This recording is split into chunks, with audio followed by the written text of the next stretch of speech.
Jewelry is something that is not going to keep you warm, but it's not going to keep you safe necessarily, but it's still important to you. You kind of have to be aware at every single step what is important, what things you can sort of let slide and what you can't.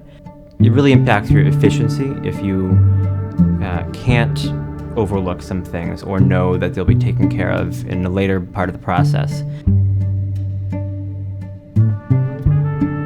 It takes so much time to actually be able to see the details. It takes months to learn, like, oh, that's a little ripple that came from, kicking the piece a little too quickly or hammering it the wrong way. And here's how you take care of that. But it's just being able to zoom really close in and out, like fluidly. So I started metalwork when I was about 16, and after college I decided I didn't want to be a chemist and kind of went back to all the things I didn't get to do in college, and one of those was metalwork. Metal is such a malleable thing. It's very flexible. It takes a lot of intuition, but also a lot of logic.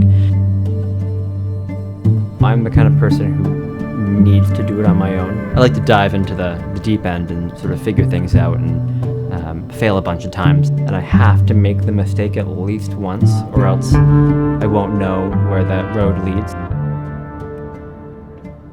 So much of this is looking at people who've been doing it for 40 or 50 years and knowing that they've made every single mistake several times, and just having someone like Luke to really set the bar high and kind of encourage me to push farther all the time.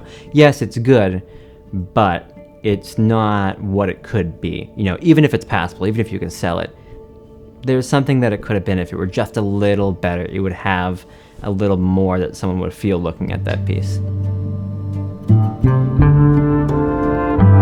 Sometimes you can feel a little like garish and a little pompous making jewelry, because it is sort of, you're almost in the luxury market. It feels a little silly, like, buying an expensive car. I'm never gonna have a Mercedes. And so how do I translate that to jewelry?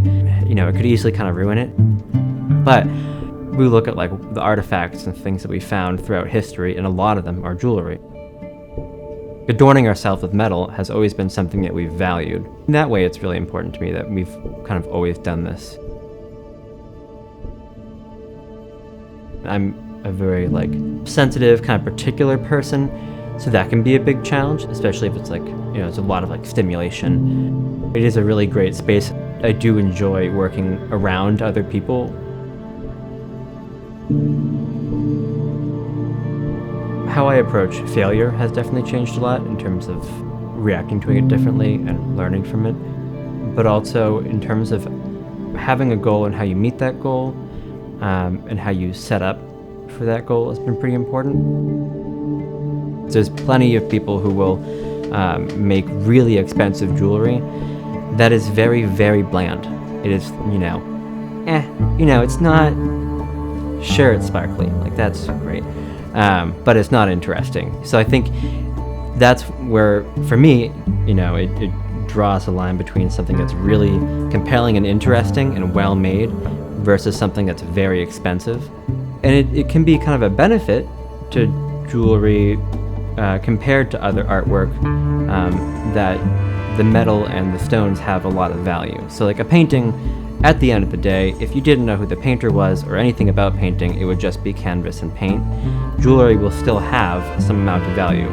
Really good craftsmanship is taking that expensive material and really honoring it and making it more than just the material cost itself.